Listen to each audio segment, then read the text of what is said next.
मी आणि मम्मी आज आमची गेलेलो महादेवाच्या मंदिरामध्ये. आम्ही दर सोमवारी जातो, पण संध्याकाळी सायंकाळच्या वेळेला जातो. ह्या वेळेला थोडं घाण झालं होतं मंदिर, म्हणून स्वच्छता करायची म्हणून ठरवली. आम्ही पहिला नंदीला अभिषेक घातला आणि बाहेरचं पहिलं आवर पुसून घेतलं, लोटून घेतलं आणि अंधार झाला होता. परत महादेवाच्या आत मंदिरात गेलो. गाभारा मोठा नाही, मंदिर छोटंसंच आहे, पण पूर्वीपासून येतो म्हणजे लहान नसल्यापासून मी तिथंच जाते मंदिरात. तरी ह्या 2 पिशव्यामध्ये आलेल्या आहेत, त्यामुळे तुम्हाला अभिषेक दिसत नसणार आहे.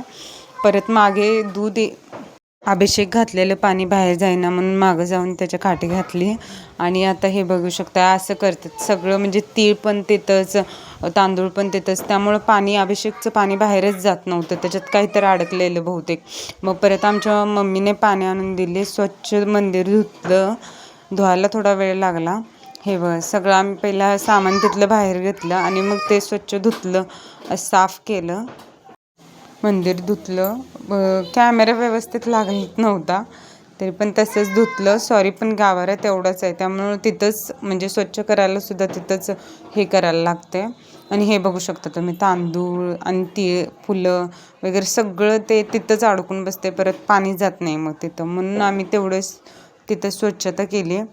परत सगळं पाणी ओतून परत एकदा धुवून काढलं आणि सगळं सामान परत आत ठेवले.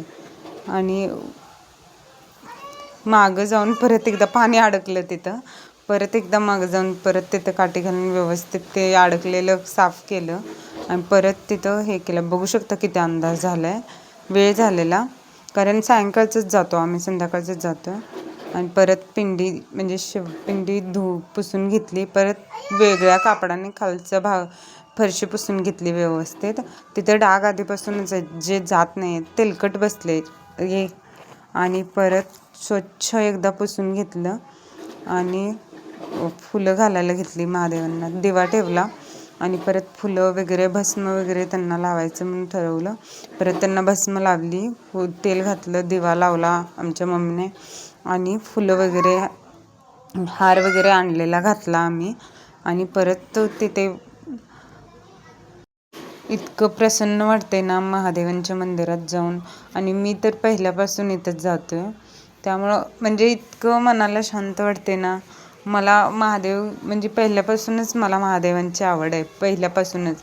आणि जर कोण महादेव भक्त असतील तर प्लीज लाईक, कमेंट आणि कमेंटमध्ये हर हर महादेव लिहायला विसरू नका. आणि पूजा कशी झाली ते प्लीज सांगा. बघू शकता शेवटला इतकं सुंदर मंदिर दिसत होतं ते. आमच्या दृष्टीने तर ते एकदम सुंदर दिसत होते, एवढे छान महादेव दिसत होते की नाही. आणि त्यानंतर ते त्यांच्या डोक्यावरची फुलं खाली पडली, ते बघून तर आम्हाला आणखी छान वाटलं.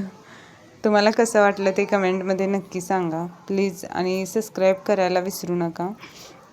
महादेवांच्याबद्दलच मी आणखी वेगवेगळ्या माहिती तुम्हाला सांगत राहीन. बघू शकता महादेवांच्या डोक्यावरची फुलं खाली पडल्यात, हे बघून तर आम्हाला खूप छान वाटलं. तुम्हाला कसं वाटलं? आणि अशी झाली आमची पूजा. छान वाटली तर लाईक करा.